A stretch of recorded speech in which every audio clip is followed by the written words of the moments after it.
वादळाची कसं लढायचं हे आम्हाला कोणी शिकवण्याची गरज नाही. पण वादळाची जसं लढायचं असतं तसं वादळाची जबाबदारी खांद्यावरती पेलणं किती कठीण असतं हे ज्याच्या खांद्यावरती जबाबदारी येते त्यालाच ते कळू शकतं. आज आपल्याशी बोलताना ही सगळी वर्ष, तो सगळा काळ हा डोळ्यासमोरून जातोय. नेमकं कोणती गोष्ट सांगायची काही कळत नाही.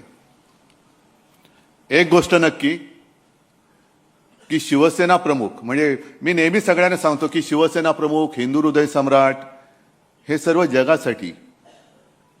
साहजिकच आहे, माझी ओळख माझे वडील म्हणून त्यांच्याशी पहिल्यांदी झाली.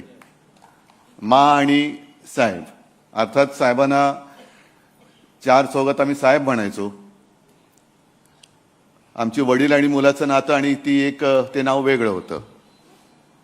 अनेक जण मला आजही भेटतात आणि मला म्हणतात की कसं काय हो, कारण माझे आजोबा म्हणजे साक्षात जमदग्नीचा अवतार. असे आजोबा, त्याच्यानंतर असे वडील आणि त्यांच्या एकदम व्यक्तिमत्वाच्या विरुद्ध आमची मा. या सगळ्या वाटचालीत माचं सुद्धा योगदान फार मोठं आहे. कारण मा म्हणजे मागे एकदा नवलकर म्हणाले होते की समईची वात जी असते ना ती शांतपणाने जळत आजूबाजूचा परिसर उजळून टाकत असते, पण तिच्यातली जी आग असते ती आग ती स्वतः सहन करत असते. तशी माझी मा ही शांतपणाने संपूर्ण घर सांभाळत होती. आम्ही तीनही मुलं, आम्हाला कुठेही बाहेर काय चाललंय याची जाणीव होऊ न देता आई म्हणून तिची एक वेगळी भूमिका ती पार पाडत होती. त्याच वेळेला शिवसेना प्रमुखांच्या सारखा एक पती, त्याचं घर सांभाळणं, प्रबोधनकारांची सून म्हणून त्यांना सांभाळणं, हे सगळं कसं काय होतं, काय झालं काही कळत नाही.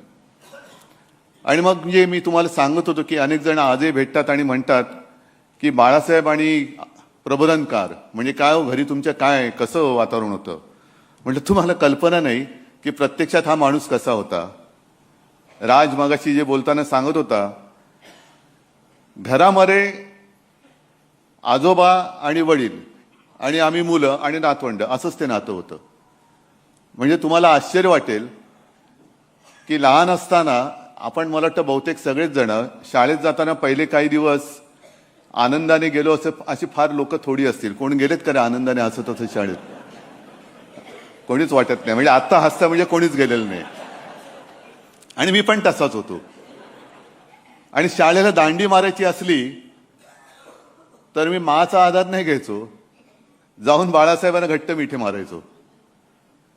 आणि मग त्यांच्या लक्षात राहायचं, मग मा पाठोपाठ यायची. मग विचार काय नाही, वेळ होत चालली, शाळेला जायचं अजून तयार होत नाही, जाऊ दे ग, एक दिवस शाळेत नाही गेलं तर काय होते. अर्थात त्यांच्यासाठी ते बरोबर होतं, कारण त्यांना स्वतःला आणि माझ्या आजोबांना सुद्धा परिस्थितीनुसार 7वी मध्ये शाळा सोडावी लागली.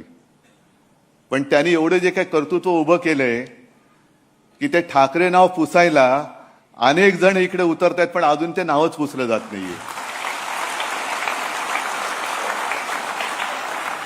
असे काय ते वेगळं रसायन होतं आणि त्यांची आम्ही वारसदार. मग त्याला घराणेशाही म्हणायचं तर घराणेशाही म्हणा, मला त्या घराणेशाहीचा आणि घराण्याच्या परंपरेचा अभिमान आहे आणि माझं भाग्य आहे ते. आता त्यांना म्हणजे जे विरोधक आहेत त्यांना त्यांच्या वडिलांचं नाव घ्यायला लाज वाटते, तर मी काही करू शकत नाही. आणि जेव्हा आपण महाराष्ट्राचा विचार करतो, महाराष्ट्र धर्माचा विचार करतो, तेव्हा जर का इतिहास बघितला, म्हणजे अगदी फार शिवाजी महाराज त्यांच्याही आधी जर का आपण बघितलं तर गद्दारी हा विषय का आजचा नाहीये. गद्दारी हा विषय पूर्वापार चालत आलेला, तो आपल्याला एक शापच लाभलेला आहे. आणि जर का असा विचार केला की जेव्हा विजय अशक्य असतो तेव्हा आपला शत्रू गद्दारांची मदत घेत असतो. आणि गद्दारी जर का आजपर्यंत भगव्याशी झाली नसती तर अतिशयोक्ती वाटेल, पण या महाराष्ट्राने जगाचा इतिहास बदलून दाखवला असता.